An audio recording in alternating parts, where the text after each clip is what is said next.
ক্লান্ত নিশো কখন যে ঘুমিয়ে পড়েছিল নিজেই জানে না। মেয়েটিও ঘুমাচ্ছে বেঘোরে। হঠাৎ ঘুম ভেঙে গেল নিশোর। দেখল ওর ব্যাগটা কাছে নেই, কে যেন চুরি করেছে।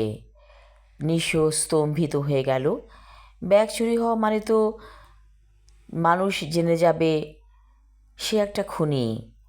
নিশো ভয়ে কাঁপতে লাগলো থরথর করে। মেয়েটির ঘুম ভেঙে গেছে।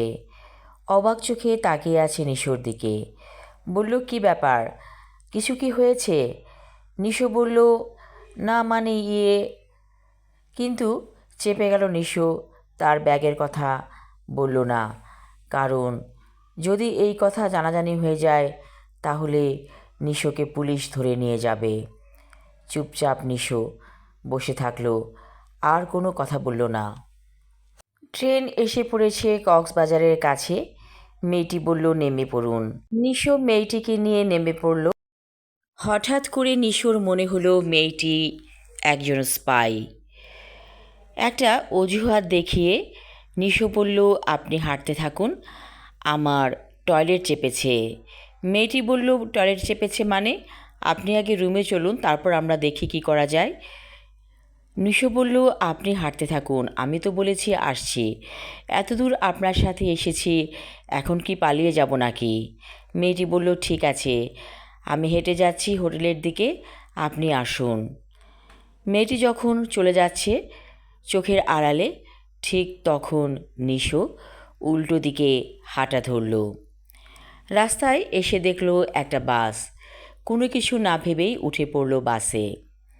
হয়তো মেয়েটি নিশোকে খুঁজে বেড়াবে, কিন্তু নিশো যদি আর একটু অপেক্ষা করত তাহলে হয়তো ওর জীবনটা অন্যরকম হয়ে যেত। বাস চলছে তো চলছেই। নিশোর পকেটে কিছু টাকা আছে।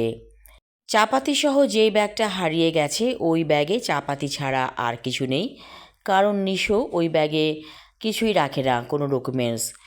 এবং সবসময় এই ভয়টাই নিশো পেত, যদি ছিনতাইকারী ওর ব্যাগ নিয়ে যায় তাহলে ওই রক্তমাখা চাপাতি পাবে, আর কিছু পাবে না। বেশ ভালো লাগছে বাসে।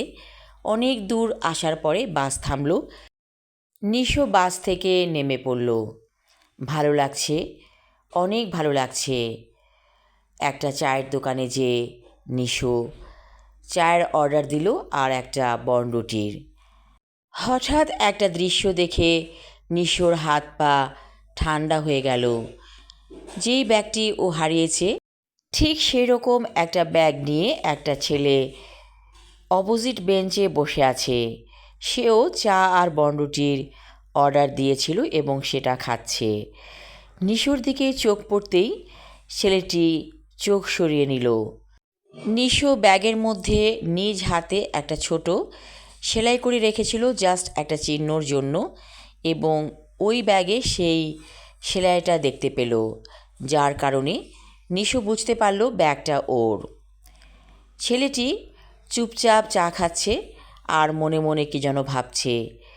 নিশো না বোঝার ভান করে আছে, সেও চা খাচ্ছে এবং এমন একটা ভাব করছে যেন চাটা খেতে অনেক মজা হয়েছে। আমি আমার লেখা ছোট গল্প নরপিশাচ পর্ব 3 পড়লাম। পরবর্তী অংশ থাকবে আগামী পর্বে। ধন্যবাদ।